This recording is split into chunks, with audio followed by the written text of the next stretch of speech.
Alright, I was thinking about the dude, and I like the dude, and I appreciate other people who like the dude. And I was kind of thinking, I think that a lot of people have the dude wrong. You know, like I listen to some people talk about the dude, and I'm like, I think that you might appreciate people who like the dude that make me look at them weirdly, is that you might appreciate the dude for how he reacted to his lifestyle falling apart, the abandonment of his own philosophy. Maybe not.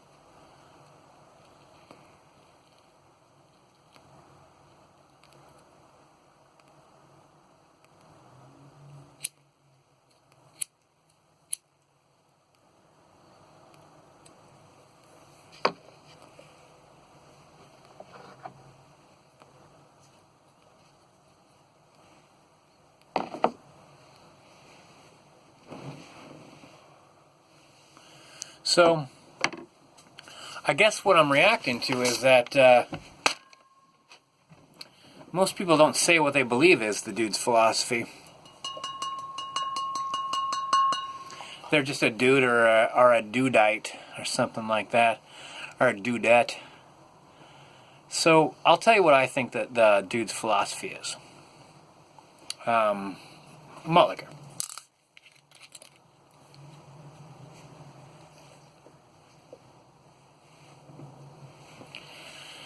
So the dude loves ritual. Bowling. Listening to music on his Walkman.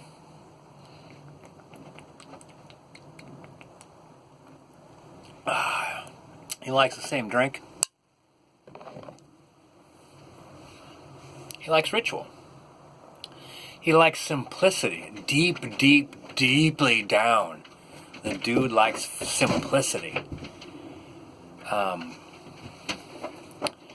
The dude's a pacifist. The dude doesn't,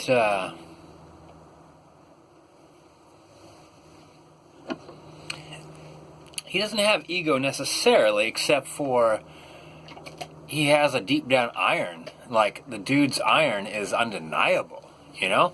And that's the thing, it's like, he doesn't need to promote it, to try to build upon it, to draw from it. The dude just has iron.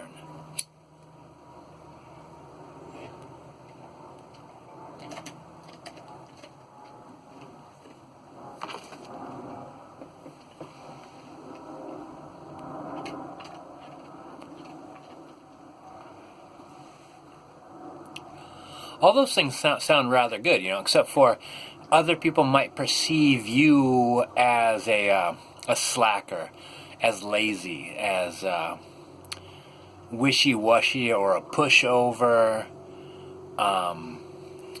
easily this, that, or the other thing. Someone not to be reckoned with. They almost in a way to challenge you too, to see if you're a dudite, if I push, what happens? Will you push back? You know, like where is the strength in your philosophy?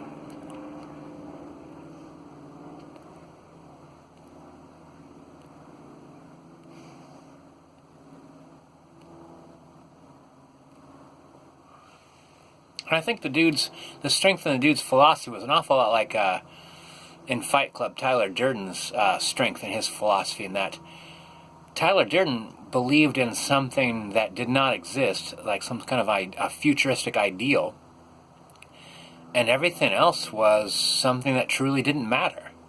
So he was not afraid. You couldn't take anything away from Tyler, including his health. You know, beating on him's not going to change a thing. Shoving the dude's head in the toilet, that didn't change a thing. I'll tell you what changed a thing for the dude. And this is where his philosophy fell apart. I suppose is where the conflict, in every great story, there must be some kind of conflict.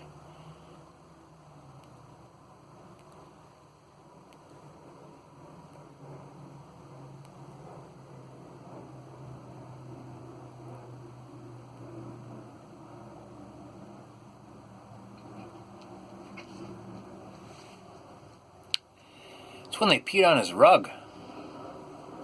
It really was. It was the one thing that he couldn't give up. It's the one thing he couldn't just say, I accept that. It's the one thing that he could not abide. It's where his philosophy fell apart. Like, in many ways, he was a pretender, a poser. Which was when you saw, once that one initial hole was poked in his philosophy, where you saw the other things unravel with his established friends, who also were firm believers in very similar things. Firm believers in a routine, a philosophy, not necessarily a facade, but something like it, like something you put forth as, this is me. The dude abides.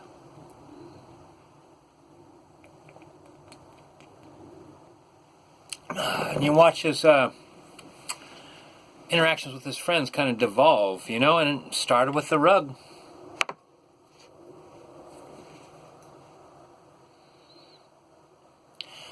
Actually, to jump back to Fight Club,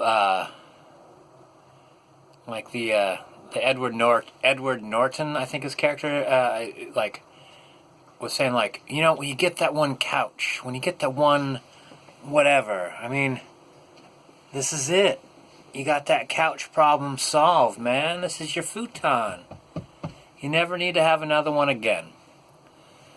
As a man, as a hunter-gatherer, as a proof of my success, as I'm sitting on the best couch ever. This couch really pulls the man shed together.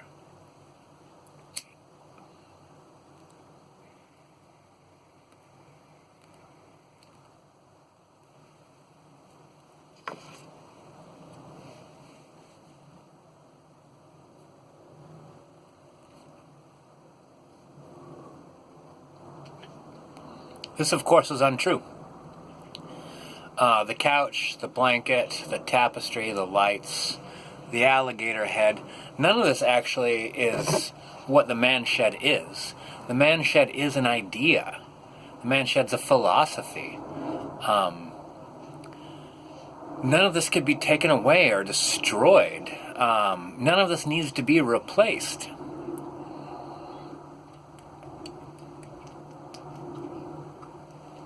Ah, 8 minutes.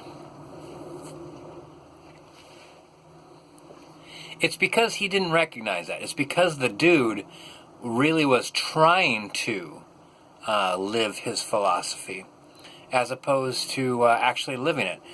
If the dude could have, the pivotal moment for the dude could have been watching that guy urinating on his rug and going,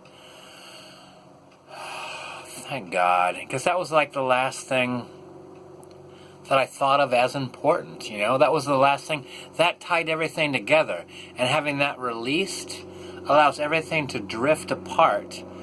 Like that goddamn tumbleweed. The tumbleweed that was in the movie The Big Lebowski. Blowing through the city. An inanimate, it was a dead piece of plant that seemed to have life. Because the wind was blowing it, and it blew it into a city. And that just happened to be because the wind was blowing that way, the hill went down that way, and there was a city there. You could think of this, that led to the other thing, but none of it meant anything. The tumbleweed, after getting run over by a couple cars, is going to be nothing but some tinder alongside the road that'll get washed into a gutter. When it rains, it'll drift into a culvert or a sewer, and it'll wash out to the sea. Or wherever, it doesn't matter. It's going to be gone.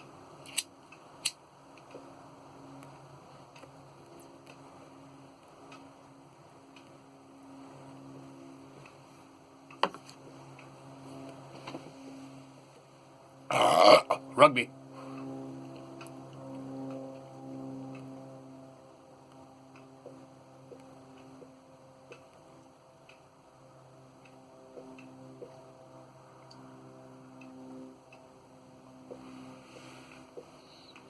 I think I overused this moment in my life, except for it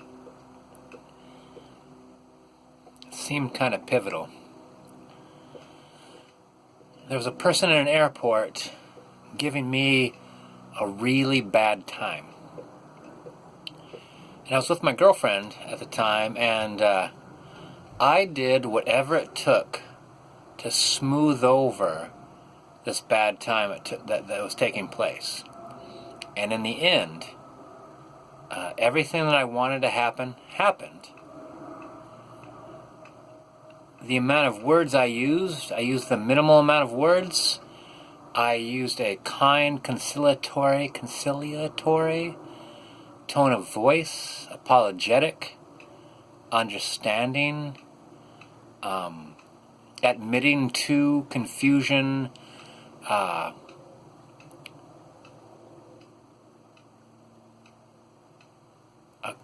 admitting to being unfamiliar with how to behave in these circumstances, and so accepting the fact that, like, things didn't work as smoothly as they could have because I was not an expert on something that's only happened one time in my entire life and has not happened since.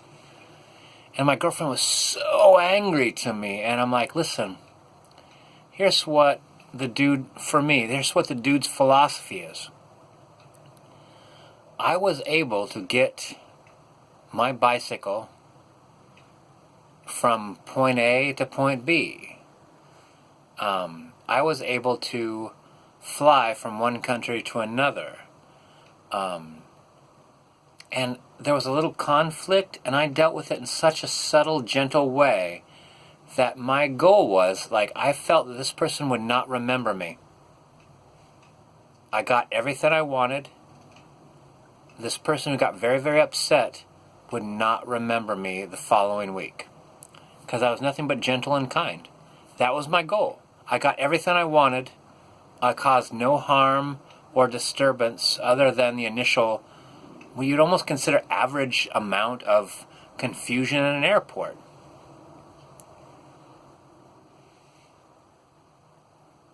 So, the Big Lebowski should have washed his carpet, should have thrown it out, should have realized he doesn't need a carpet. Should have said, well, yeah, hey, you know what? Fuck it. Sometimes people act in crazy manners, and I'm going to go get some more White Russians, get some more Bob Dylan, and make myself a bubble bath. People will then move on. Things will blow down the street like that tumbleweed.